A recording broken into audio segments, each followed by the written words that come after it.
नमस्कार दोस्तों। Weekly analysis के वीडियो में आपका स्वागत है। इसमें हम बात करेंगे वीकली एनालिसिस, डेली और फिर इंट्राडे में हम कैसे ट्रेड कर सकते हैं। एफआईआई डीआई डेटा यहाँ पे क्या बता रहा है वो समझेंगे और प्लान करेंगे कि हम आने वाले वीक में हम किस हिसाब से ट्रेड कर सकते हैं। और अभी जो ज़्यादातर लोग पुट कैरी करके जाते हैं उनको ये रहता है कि अगर यहाँ पे बॉर्डर पे कुछ वॉर हो गया या कुछ, तो उनको वहाँ पे उनका जो पुट होगा वो अच्छा पैसा दिला सकता है। पर अगर आपने नोटिस किया है जब से ये इंसिडेंस हुआ है अभी तक अगर आप देखोगे तो वहाँ पे जितने भी दिन पुट जिन्होंने कैरी किया है उनको लॉस देखने को मिला है। गैप अप ओपन होता है या तो ओपन होके फिर से वहाँ पे हायर एंड पे चला जाता है। तो आपको कभी भी ऐसे ट्रेड नहीं लेना है कि एक दिन के ट्रेड के लिए आप हर रोज पुट कैरी करके जाओ। ओपन जब दिन में मार्केट ओपन होता है वहाँ पे आपको एक बार मौका मिलता है, वहाँ पे आप अच्छे से प्रॉफिट कमा सकते हो। तो उस इस अगर उम्मीद में जाते हो कि अगर यहाँ पे वीकेंड है कुछ हो जाएगा, तो वैसे ट्रेड मत करना और अपना कैपिटल सेव करना। जिस दिन होगा ना उस दिन भी आपको ट्रेड अच्छा मिल ही जाएगा, क्योंकि पैनिक में लोग वहाँ पे एग्जिट करेंगे या तो बाय करेंगे, तब भी आपको आराम से मौका मिलेगा।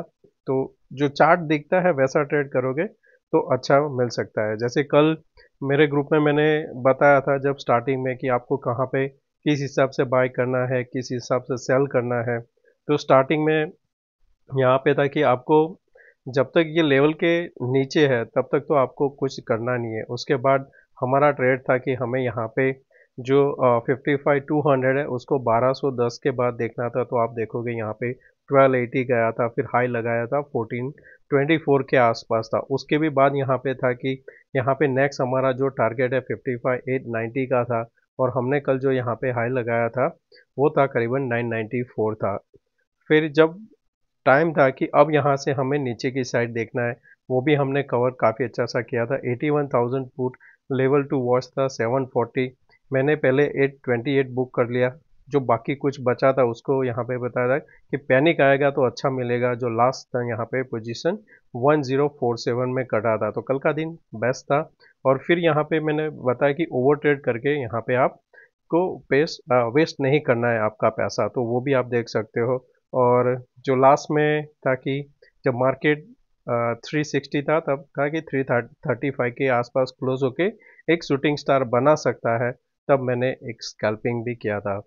तो अब यहाँ पे देखो, तो जो मेरा व्यू था कि मैं क्यों ऐसा सोच रहा था कि ये क्लोजिंग यहाँ पे, तो अगर आप नोटिस करोगे जब कैंडल यहाँ पे चल रहा था 392, तो अगर इसको शूटिंग स्टार बनाना है तो क्या करेगा, ये जहाँ पे ये ग्रीन कैंडल है फिर ये कैंडल जो बना था ये सबके आसपास जाके क्लोज होगा। तो वो मेरा व्यू था वहाँ पे कि एक बार यहाँ पे डीप देगा, तो उस टाइम यहाँ पे 50 पॉइंट का डीप दिया था, तो वो एक अच्छा सा पॉइंट था जहाँ पे अगर आपके पास कॉल सेल है तो आपको अच्छा सा पैसा मिल सकता है। उस तरह बैंक निफ्टी में भी आपको देखने को मिला एक अच्छा सा सेलिंग हुआ है। पर एक नोटिस आप यहाँ पे देखो कि आपको क्या यहाँ पे देखने को मिल रहा है कि पहले क्या हुआ, ये जो बना था कैंडल उसके बाद में आपने देखा मार्केट यहाँ से डीप लगाया, रिवर्सल किया, यानी कि जिन्होंने शॉर्ट किया है यहाँ पे उनको भी पैसा नहीं मिला क्योंकि फेल ब्रेकआउट ब्रेक डाउन हो गया। ऊपर में यहाँ पे जस्ट खुलते ही सीधा ऊपर चलने लगा, इनका दोनों का जिना यहाँ पे जिन्होंने शॉर्ट किया उनका एसएल लेके वापस मार्केट नीचे आ गया। यानी यहाँ पे अभी हमको क्या देखने को मिल रहा है कि जो भी एक मूव आता है उसके बाद में यहाँ पे ऑपोजिट मूव आ जाता है, यानी कि फेल ब्रेकआउट या ब्रेकडाउन होता है। उस चक्कर में काफ़ी सारे लॉस भी आपको देखने को मिले होंगे, क्योंकि वहाँ पे आप ट्रेडर डिसाइड नहीं कर सकता है अनलेस आपका आप डेली टारगेट के हिसाब से चलते हो, तो आपको वहाँ पे पैसा मिल सकता है। वो हम आगे F I D I data में समझेंगे क्यों यहाँ पे ऐसा स्पाइक आ रहा है। अब यहाँ पे पहले हम क्या करेंगे, वीकली चार्ट कर देंगे। दोस्तों अगर आप इस चैनल पे नए हो तो सब्सक्राइब जरूर करना, वीडियो पसंद आए तो लाइक एंड शेयर जरूर करना। अगर वीकली चार्ट आप देखते हो तो यहाँ पे आपको कोई भी नेगेटिव साइन नहीं देखने को मिल रहा है। हमें यहाँ पे क्या करना है कि हम पहले फिबोनाची देखेंगे कि ये लेवल कौन सा है। तो उसमें अभी जब तक ये 24,000 के ऊपर है तो आपका ये शॉर्ट सही नहीं बैठेगा। क्यों? क्योंकि जब तक 50 के ऊपर है यानी कि जो हमारा ट्रेंड अभी जो कंटिन्यूएशन है वो हमको देखने को मिल सकता है। हमने रिवर्सल लिया है 61% के आसपास से, तो आपका जो फ्राइडे का हाई होगा वो आपका मेक और ब्रेक हो जाएगा। जब उसके ऊपर निकल जाता है आपको एक अच्छा सा शॉर्ट कवरिंग देखने को मिल सकता है। समझो अगर हमने यहाँ पे जिस हिसाब से गिफ्ट निफ्टी बता रहा है, हमने अगर गैप अप ओपन किया तो हमें यहाँ पे होल्ड करना चाहिए 440 के बाद में। होल्ड करता है तो एक शॉर्ट कवरिंग के लिए ऊपर ट्रेड मिल सकता है। बैंक निफ्टी में यहाँ पे आप देखोगे तो 2 बार यहाँ पे हायर एंड पे हमको प्रॉफिट देखने को मिला है। ये आपका लाइफ टाइम हाई में उसके पास में आके बार बार यहाँ पे हो रहा है, इनसाइड बार कैंडल बना हुआ है। अब जिस टाइम इसका ब्रेकआउट होगा आपको अनदर 1500 से 200 पॉइंट, सॉरी 1500 से 2000 पॉइंट का एक ट्रेड मिल सकता है। हम यहाँ पे वापस 55 400 के ऊपर अगर वापस ओपन होता है फर्दर इसमें शॉर्ट कवरिंग आ सकता है, तो यहाँ पे एक अच्छा सा ट्रेड मिलेगा। प्रॉब्लम क्या है कि जो वीकेंड में रिजल्ट आए हुए हैं, कोटक का है, फिर SBI का है, और वहाँ पे कुछ अच्छा रिजल्ट नहीं है। वहाँ पे उनका प्रॉफिट घटा हुआ है, NPA बढ़ा हुआ है, तो वो एक दिक्कत दे सकता है। मंडे को हमें फ्लैट ओपन कर सकता है, तो फ्लैट ओपन होगा तो हम आगे समझेंगे कि हमें किस हिसाब से ट्रेड करना है। पर वीकली चार्ट में कोई इतना नेगेटिव अभी हमको तीनों इंडेक्स में देखने को नहीं मिल रहा है। डेली कैंडल की बात करें तो तीनों में हमें शूटिंग स्टार देखने को मिला है। तो अब आपको ध्यान में क्या रखना है कि ये जो रेड कैंडल का हाई है 360, वो हमारा फर्स्ट रेजिस्टेंस ऑलवेज रहा है। तो मेरे लिए यहाँ पे कि अगर गैप अप ओपन होता है तो वापस ये 340 के नीचे सस्टेन करता है, मैं फिर से शॉर्ट में बैठूंगा। ऊपर में 440 के ऊपर हमें एक अच्छा सा ट्रेड मिल सकता है। इसमें जो यहाँ पे कैंडल इम्पोर्टेंट है वो ये वाला नहीं है, यहाँ पे वेनसडे वाला जो, सॉरी ट्यूसडे वाला कैंडल इम्पोर्टेंट है, जहाँ पे हमने हाई लगाया था 957। वो कैंडल के ऊपर निकल जाता है तो फिर आपको यहाँ पे एक अच्छा सा ट्रेड मिल सकता है। तो यहाँ पे एक ट्रेंड लाइन भी बन सकती है जो आपका नेक्स्ट रेजिस्टेंस बन सकता है। ऊपर में आपको ट्रेड करने के लिए यहाँ पे 400 पहला और फाइनल कंफर्मेशन एक क्लोजिंग मिलना चाहिए 55 600 के ऊपर। नेगेटिव के लिए यहाँ पे हमारे पास जो लेवल है वो है 55,000, राउंड फिगर है। उसके नीचे जाता है तो हमें फिर से प्रॉफिट बुकिंग देखने को मिल सकती है। 80,200 आपका सपोर्ट है। यहाँ पे हमने 2-3 बार अटेम्प्ट किया, ब्रेक नहीं किया है, बाउंस दिया हुआ है। ऊपर में जो रेजिस्टेंस है 80,600 बहुत ही नज़दीक है, उसके ऊपर सस्टेन करता है, वापस ये ट्राई करेगा 81,000 एंड 81,300 के आसपास जाने का। डेटा की बात करें तो डेटा में अगर आप देखोगे तो शॉर्ट जो है 24,000, ऑन दी अदर साइड 24,500, जो हमने दोनों रेंज देखा हुआ है रिसेंटली। इसके पहले का जो सपोर्ट है 200 है, यहाँ पे अभी भी 11 लाख है। तो मंडे अगर यहाँ पे हम फ्लैट ओपन होते हैं 24,200 पे इंक्रीज होता है, यहाँ पे ये 11 लाख से 16-17 लाख, तो आपको हायर चांस है देखने को मिलेगा कि मार्केट नीचे आ सकता है। ऑन दी अदर साइड 24,437 है, ये इंक्रीज होता है, साथ में ये रिड्यूस होता है, शॉर्ट कवरिंग आएगा, वापस आपको 500 ये दिखा सकता है। बैंक निफ्टी इसका मंथली का है तो वो भी देख लेते हैं। इसमें अभी शॉर्ट अनवाइंडिंग दोनों तरफ से यहाँ पे आपको देखने को मिल रहा है। तो मैं अगर यहाँ पे मॉनिटर करना है तो मैं प्रीफर करूँगा अभी भी 55,400 का, जो अभी 2 लाख के आसपास है, ये कैसे रिएक्ट करता है वो डिसाइड करेगा आपका डायरेक्शन। ग्लोबल क्यूज कल डाउ जोन्स 560 पॉइंट ऊपर जाके क्लोज हुआ है, नस्डैक काफ़ी अच्छा सा बढ़ा हुआ है, SGX निफ्टी 125 पॉइंट बता रहा है। जो मैं हर बार आपको बोलता हूँ ये दो ध्यान में रखना, ये हमें एक गाइड करेगा कि अब यहाँ से FII में प्रॉफिट बुकिंग आ सकती है कि नहीं। ये 101-2 के आसपास चला गया तो हमें देखने को मिलेगा कि प्रॉफिट बुकिंग आपको देखने को मिल सकती है आने वाले दिन में। बाकी सारी चीज़ न्यूट्रल है, विक्स थोड़ा बढ़ा हुआ था, ये थोड़ा वॉलेटाइल भी है, होना ही चाहिए जिस हिसाब से मार्केट में हमें देखने को मिल रहा है मूव्स। बात करते हैं हम यहाँ पे इंट्राडे चार्ट, साथ में हम FII डेटा देख लेते हैं। तो यहाँ पे FII की बात करें तो आप देखोगे तो यहाँ पे आपको क्या देखने को मिल रहा है कि जो शॉर्ट है कॉल और पुट वो रिटेल के पास है, और लॉन्ग जो क्या है FII और प्रो के पास पोजीशन लॉन्ग है।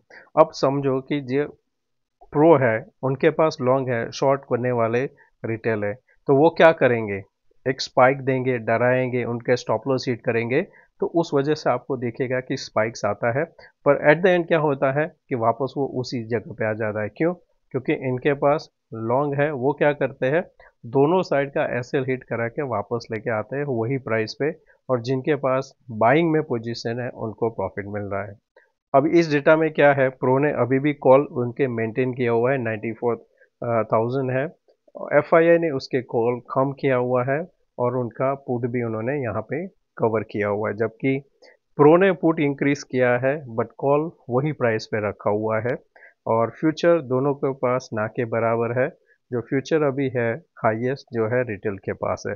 फ्यूचर में अभी इतना पोजीशन नहीं बना हुआ है कंपेयर टू लास्ट मंथ के हिसाब से। तो यहाँ पे लोग पोजीशन को कैरी फॉरवर्ड ऑप्शन में करना पसंद कर रहे हैं, ना कि यहाँ पे फ्यूचर में। तो ये आपको आने वाले दिन में पता चलेगा कि यहाँ पे ये जो पोजीशन है क्या यहाँ पे ग्रीन में होता है कि नहीं। ये ग्रीन में होता है तो आपको अनदर शॉर्ट कवरिंग 25,800 तक भी देखने को मिल सकता है। अब यहाँ पे इंट्राडे, तो इंट्राडे में अगर आपको नोटिस करना है तो यहाँ पे क्या करेंगे, एक यहाँ जो ट्रेंड लाइन भी बनता है, यहाँ से भी कर सकते हो आप, जहाँ से हमने शुरुआत की थी उस दिन। तो ये हम ट्रेंड लाइन के पास में ही है।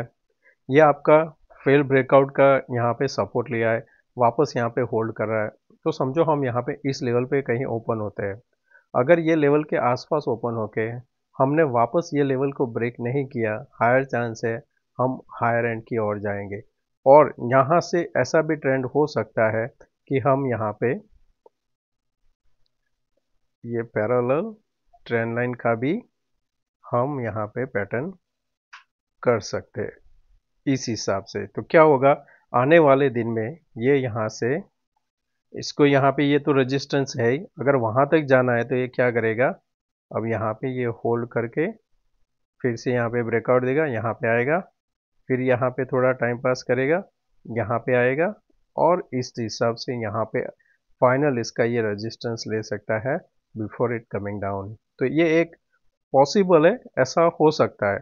होगा नहीं होगा वो हमें आने वाले दिन में पता चलेगा, पर एक बार हम यहाँ पे ऐसे इसको रख सकते हैं कि भाई अगर ऐसा कुछ ट्रेड बना तो हम इसको आगे वाले दिन में करेक्ट यानी होल्ड कर सकते हैं। सेकंड यहाँ पे क्या हो सकता है कि ये जो पोजीशन बना है इसका ब्रेकडाउन, अगर इसका ब्रेकडाउन आता है तो आपका जो नेक्स्ट सपोर्ट होगा वो हो सकता है ये लेवल के आसपास। तो नीचे में आपके पास है जितना ये कैंडल है उतना यहाँ पे पोटेंशियल है, यहाँ तक एक बार आ सकता है। तो शॉर्ट करना है तो ये अच्छा सा पोजीशन बनेगा। कब बनेगा, ये जो कैंडल है जिसका लो है 268, तो 200 के नीचे एक शॉर्ट आपको मिल सकता है। निफ्टी में, यहाँ पे निफ्टी में आपको देखने को मिल रहा है कि सिमिलर पैटर्न जैसे सेंसेक्स में, ज़्यादातर आपको सेंसेक्स और निफ्टी का सिमिलर ही दिखेगा। तो आपको वहाँ पे ट्रेड करना है उस हिसाब से। शॉर्ट कवरिंग के लिए आपको यहाँ पे 440 के ऊपर सस्टेन करना जरूरी है। वो हो जाएगा आपका ये वाला लेवल, यहाँ पे ये पॉइंट के ऊपर सस्टेन करता है तो ये फिर से ऊपर की और यानी कि ये जो प्रीवियस हाई है उसको ब्रेक करने का कोशिश करेगा, और इसी जोन के अंदर रहेगा तब तक ऑप्शन सेलर पैसा कमाएगा। सेलर क्या करेगा, 450 सेल करेगा, नीचे में यहाँ पे 300 सेल करेगा और साइड में यहाँ पे बैठ के पैसा कमा सकता है। मैं ब्रेकआउट के लिए वेट करूंगा, या तो फिर ब्रेक डाउन हमें मिल जाए 280 के नीचे एक शॉर्ट कर सकते हैं। बैंक निफ्टी में बहुत ही क्लियर चार्ट है, यहाँ पे देखेंगे तो हमने एक बाउंस दिया है, एक लोअर एंड पे आने के बाद फिर से बाउंस और फिर से लोअर एंड पाया है। तो ये आपके लिए मेक और ब्रेक का काम करेगा। 55,000 राउंड फिगर है, ऊपर के लिए 400 है, उसके ऊपर एक शॉर्ट कवरिंग वापस 56,000 दिखा सकता है। तो दोस्तों मैं आशा करता हूँ कि आज का ये वीडियो पसंद आया होगा। अच्छा लगा तो दोस्तों लाइक एंड शेयर जरूर करना। थैंक यू, मिलते हैं नए वीडियो में। Take care, bye bye.